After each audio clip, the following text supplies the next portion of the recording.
akurat mam to szczęście, że naprawdę wszystkie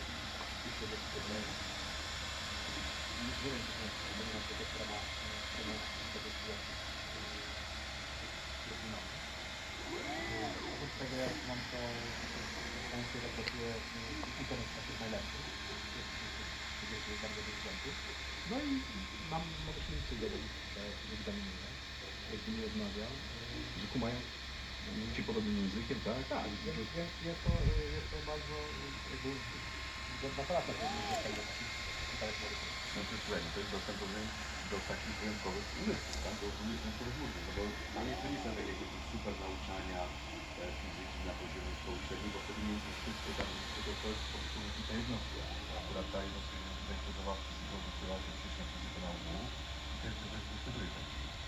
No trudno to rozłączyć na chwilę cokolwiek i to są wtedy też jest bardzo samochód, da się nauczyć. Fizyki to jest to nie to. Ja czasem tak wracam do że są albo samouczone ludzie.